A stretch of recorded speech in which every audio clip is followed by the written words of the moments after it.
Oi gente, tudo bom? Hoje a gente resolveu fazer um vídeo então um pouquinho diferente, né? Vou fazer algumas perguntas para Paula, Angélica, e aí ela será a minha entrevistada de hoje.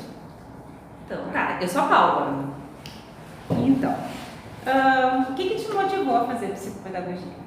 Bem, o que me motivou a fazer psicopedagogia? Na verdade, assim, o culpado foi um amigo meu, no meio da faculdade, que ele chegou pra mim e disse: Paula, quando terminar a faculdade, faz psicopedagogia.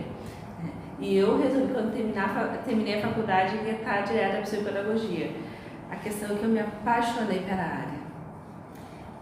Sabe assim, uma coisa que eu acho muito engraçada, né? Que, lógico, eu sou professora, tenho conhecimento do que os psicopedagogos fazem.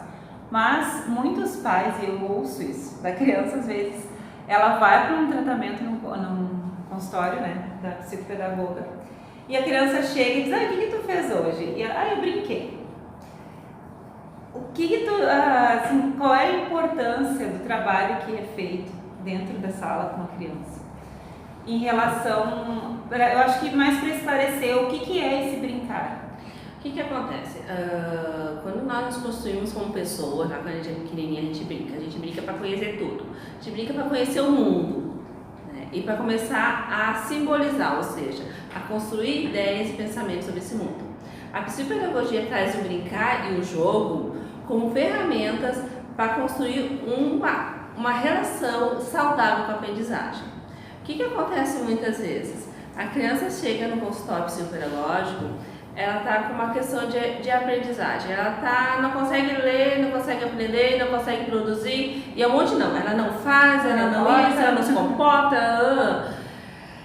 E o que a gente faz? A gente olha aquele sujeito, as potencialidades dele, e essas potencialidades aparecem muito no brincar, né? Então, primeiro, o que essa criança faz bem? O que adianta eu pegar uma criança que não sabe ler e botar ela uma coisa que ela não consegue, porque naquele momento ela está com uma coisa que a gente chama modalidade de aprendizagem desorganizada. Ou seja, ou ela está se protegendo e brincando e fazendo as coisas porque ela não está compreendendo o que está chegando a ela, ou ela está simplesmente recebendo tudo que está chegando, acomodando, como a gente diz, e só reproduzindo. Esse brincar, ele faz com que o sujeito seja o autor do seu conhecimento. Quando a gente brinca, a gente produz coisa. Bem, vou brincar de casinha, eu vou fazer comida, né? E a partir desse brincar, você pode começar a construir e a interferir nas questões de modalidade de aprendizagem. Quando a gente fala em escola e se vê muito crianças por causa da escola, se fala muito a questão do não, né? Mas muito pouco sobre a questão do que já faz. Isso mesmo. E na psicopedagogia a gente trabalha muito com o que já faz. A partir daquilo que ele já faz e para o seguinte, não é uma aula particular, porque a aula particular vai pegar uma criança que tem dificuldade de subtração e vai pegar e vai ensinar a subtrair. O que a psicopedagoga vai fazer? Bem, aí está com dificuldade de subtração, será que é porque essa criança não construiu o mecanismo de reversibilidade, ou seja, a capacidade de ir e voltar nesse conhecimento, e a gente vai trabalhar muito isso às vezes com jogos. Às vezes não, às vezes vai se pegar um método fonético, alguma coisa assim, para também ajudar. Mas o jogo, a brincadeira vão estar sempre presentes como instrumentos para que esse sujeito se aproprie dos conhecimentos e possa a partir dali construir novos. É isso, porque as pessoas fazem muita confusão, né? Então, assim, a gente brincar dentro da sala da psicopedagoga ou da psicóloga, né, no caso, não é simplesmente uma perda de tempo, que nem eu já escutei de muitas pessoas, de muitos pais que dizem: mas fulano só brinca, porque não conseguem entender a riqueza, né, e o porquê de fazer esse tipo de trabalho, o porquê do brincar, o porquê de jogar, o porquê de determinadas coisas. A mesma coisa que nem tu falou da questão de que não é reforço, não é, né, fazer o tema na sala da psicopedagoga. Que tem muitas colegas, inclusive professoras, que têm essa questão. Porque, assim, muitas vezes a psicopedagoga trabalha na sala de recursos das escolas, né? Que é onde as crianças com alguma limitação, necessidade, elas vão para lá. E aí eu tenho conhecidas que elas acham que essa sala é para fazer um reforço daquilo que foi dado dentro da sala de aula, quando na verdade não é. E essa questão do não, a gente ouve muito assim, fulano não consegue fazer tal coisa, fulano não isso, fulano não aquilo, ao invés de focar na questão do que a criança sabe fazer para que consiga alavancar, né? O que a gente vê, vocês esquecem, é que a gente tem todo um crescimento, todo um desenvolvimento neuro, psicoemocional e social. Se uma criança que ainda não está com essas estruturas prontas, eu quiser que ela aprenda a ser alfabetizada, ela não vai conseguir. Ela até vai decorar, que é aquilo que a gente ouve às vezes dos pais, quando a criança tem 3 anos. Mas ele já conhece todas as letras. Sim, ele sabe o nome das letras, mas não a função ainda. E a psicopedagoga, ela trabalha nessa questão dessa maturação, né, junto com toda a questão subjetiva. Então, muitas vezes a gente trabalha com conto de fadas. E às vezes, muitas vezes, eu construir esse sujeito como um ser que aprende, um ser que produz conhecimento. Porque muitas vezes a criança está ouvindo, esse jovem, esse adulto está ouvindo um não, tu não consegue, tu não faz, tu não isso. E tudo que ele não precisa no consultório é ouvir um não, tu não. Não, naquele momento tu tem que ser um tu pode, ó que tu consegue, né? E construir uma relação saudável com a aprendizagem. Quando a gente é adulto, eu e a Giz, a gente faz cursos. Por quê? Porque nós gostamos de diplomas? Não, porque a nossa relação com a aprendizagem é uma relação saudável, dá prazer. Na psicopedagogia a gente trabalha muito a questão do prazer pelo brincar, pelo prazer pelo aprender, prazer pelo construir, né? Quando eu fiz curso de psicopedagogia lá, bastante tempo, eu me lembro da questão da informação, que é tudo aquilo que a gente vê na internet, tem um monte de informação, né? A questão do conhecimento, que é quando a gente pega essa informação e entende, e a questão do saber, tá? Que é quando a gente pega essa informação, aprende e começa a aplicar ela, às vezes, e muitas vezes que fica automático. A psicopedagogia trabalha com saber. Ela vai pegar a informação, ela vai pegar o conhecimento, mas muito saber, né? Então, construir junto com a criança as estruturas para que ela seja um sujeito que aprende sim, mas que construa sabedoria, que é uma coisa que a gente pouco ouve. Bem, as crianças têm que saber ler, escrever, mas não conseguem interpretar um texto. Muitas vezes não conseguem interpretar uma fala. Uma das coisas que eu vejo muito assim também, principalmente no primeiro ano, aliás, começa lá no jardim, muitas vezes. Os pais, eles querem que a criança ela aprenda a ler, né? É uma ânsia que os pais têm. E eles não...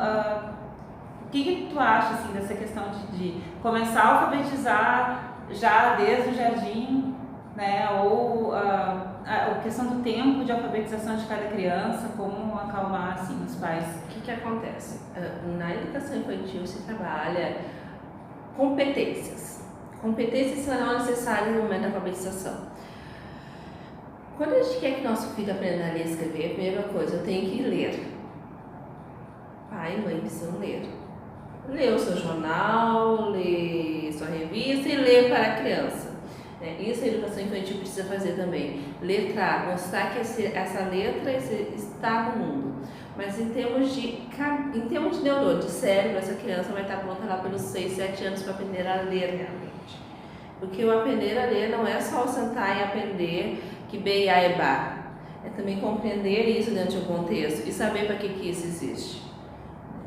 Tem crianças que aprendem se alfabetização mais cedo? Tem, porque os pais leem, porque se estimulam, uma série de coisas. Mas entre brincar e alfabetizar na educação infantil, o brincar é mais efetivo. Porque a criança, quando ela brinca com aquela história de pegar o potinho, 2 potinhos, e botar terra e passar de um para o outro, ela está trabalhando reversibilidade. E a gente acha que é só brincadeira. Está brincando de casinha. Está brincando de casinha. E ela está aprendendo que num pote grande cabe o que, na metade dele cabe o que cabia no pequeno. Então, que não é o tamanho do pote, sim ali a massa. Então, ela começa a aprender física, matemática lá, quando é criança. Ela começa a aprender língua portuguesa quando os pais estão contando a história, quando os pais estão lendo. Quando eles falam assim, 5, 10 minutos da semana que seja para contar uma história. Então, assim, a alfabetização é um processo que o nosso cérebro não foi construído para. Tá? Isso está num nível chamado neurônios do cérebro, um livro maravilhoso para quem é alfabetizador, porque ele fala de tudo isso e ele se adapta para aprender a ler e escrever. Então, antes de pegar e botar a criança a aprender a ler e escrever, vamos deixar ela brincar, subir em cima da árvore, pular, correr. Uma criança que não tem limites, muitas vezes está precisando correr, porque ela precisa saber que antes de chegar na parede já tem que parar. E esse é um limite corporal que depois se torna um limite no ser humano, de que eu, antes de falar as coisas, eu tenho que pensar. Né? Então, a educação infantil ela trabalha competências extremamente importantes. Para quando chegar no primeiro ano, que agora é os 6 anos, a criança começar o processo de alfabetização. Que pode ser que não termine no primeiro ano. Sim, porque cada criança tem o seu tempo, tem seu tempo. E tem a sua estrutura neuronal, tem as suas sinapses, né? E tem as suas subjetividades, os seus sonhos, o que gosta, o que não gosta. E ela não vai deixar de ser mais ou menos inteligente do que a outra se ela demorar um pouco mais. Não. E essa ansiedade que os pais têm Às vezes ela demora um pouco mais para aprender a ler e escrever, 6 meses mais, mas ela tem uma competência na construção de narrativas que a outra não tem, que é contar história e cantar história. Né? Então, assim, a gente tem que cuidar dessa questão. As nossas filhos são diferentes, eles constroem conhecimento de jeitos diferentes. E nem um filho é igual ao outro, né, Gisa? Não. Tu que tem 3, eu tenho 2, nenhum é igual ao outro. Eles aprendem, mas eles aprendem num ritmo diferenciado. E às vezes precisam ser de profissional. Não, é muito importante, né? Quando que uma criança precisa, quando é que uma criança recebe indicação e por quê de fazer uma avaliação psicopedagógica? Isso. Quando ela está enfrentando dificuldades na aprendizagem, quando não é mais só uma questão de professor particular. Tipo, meu filho está no final do segundo ano e não está aprendendo a ler e escrever. Eu já tentei professor particular, já teve, mas não está conseguindo. Aí é a hora de ir para uma avaliação psicopedagógica, ou ele tudo que eu falo para ele aceita, que 2 mais 2 é 5, ele reproduz isso, é o momento. Na verdade, a avaliação psicopedagógica é uma avaliação da questão saudável do aprender. Então, assim, em caso de dúvida, procura uma psicopedagoga. Faz uma avaliação. Né? E faz uma avaliação. Quanto tempo? Quantas sessões seriam necessárias, mais ou menos? Assim? De 7 a 10. Porque você vai pegar essa criança, vai ver todas as estruturas dela de aprendizagem, né? Que são a reversibilidade, a questão de seriação, uma série de... mais toda a questão de linguagem, mais a anamnese, que é sentar com o pai e a mãe. Isso é importante, o pai e a mãe faz parte do processo de acompanhamento, né, psicopedagógico. A anamnese com o pai e a mãe, a ida à escola, a psicopedagoga faz isso, ela não fica só com a criança. Ela tem que falar com o pai e a mãe, a gente tem que falar com o irmão, ela vai à escola, ela vê os materiais, então isso tudo precisa de um tempo. Só que a avaliação psicopedagógica também é uma intervenção, porque a partir do momento que tu está dando atenção para aquele sujeito e começa a mexer a aprendizagem dele, ele também se desacomoda. Esse desacomodar às vezes faz diferença. E lógico, depois da avaliação, aí a psicopedagoga vai dizer, olha, vamos continuar, não, talvez precise de um atendimento clínico, de um neuro. Aí cada psicopedagoga vai fazer um encaminhamento. E sempre falando com família e com escola. A tríade, atendimento, aliás, são 4, né? É a criança, a família, a escola e a psicopedagoga. Esses 4 têm que estar o tempo inteiro interagindo.